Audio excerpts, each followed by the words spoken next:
This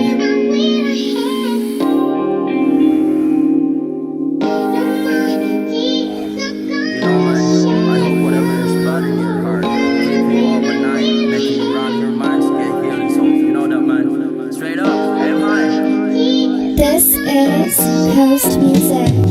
Hindi ko na malaya na andito na ako. Ang bilis ng pangyayari, oh Diyos ko, ano ba to? Dami ng pagsubok na nasubok sa mundo, kaya pati sarili mismo di malaman ang gusto.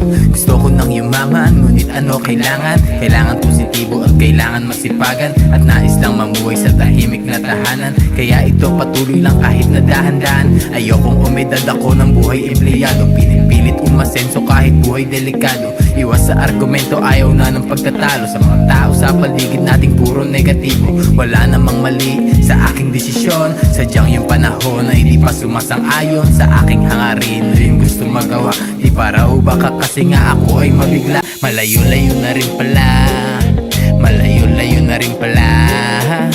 Dami nang nagbago na di ko napupuna. Dami nang nag-iba, mga tropa busy na.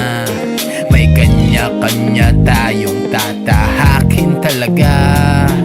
Gusto ko nang matuto at mahubog ng gusto sa mga bagay na alam ko na ikakasaya ko. Gusto ko nang gawin lahat ng mga gusto ko, pero di pa pwede kasi buhay ko ay ganito. Sa buhay dapat di ka rin masyadong mabait.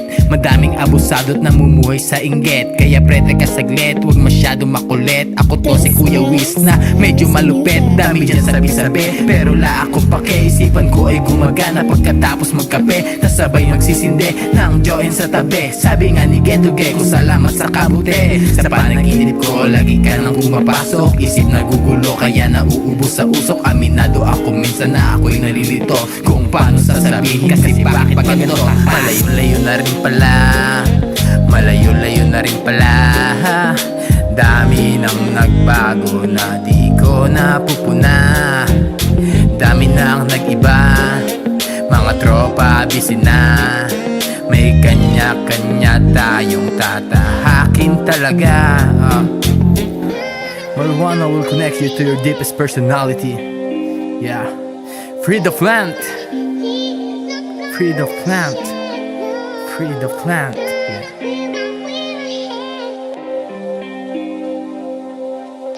This is Coast Music.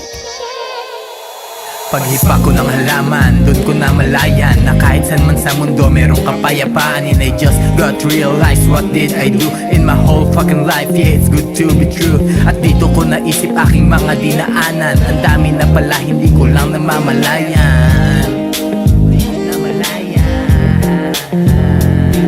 Hindi ko namalayan na andito na ako. Ang bilis ng pangyayari, oh Diyos ko, ano ba to? Dami ng pagsubok na nasubok sa mundo, kaya pati sarili mismo di malaman ang gusto. Gusto ko nang yumaman, ngunit ano kailangan? Kailangan positibo at kailangan masipagan, at nais lang mamuhay sa tahimik na tahanan. Kaya ito patuloy lang kahit na dahan-dahan. Ayokong umedad ako ng buhay empleyado, pinipilit umasenso kahit buhay delikado. Iwas sa argumento, ayaw na ng pagtatalo. Sa mga tao sa paligid nating puro negatibo. Wala namang mali sa aking desisyon, sadyang yung panahon ay di pa sumasang-ayon sa aking hangarin na yung gusto magawa. Di pa raw baka kasi nga ako ay mabigla. Yeah, free the plant, man.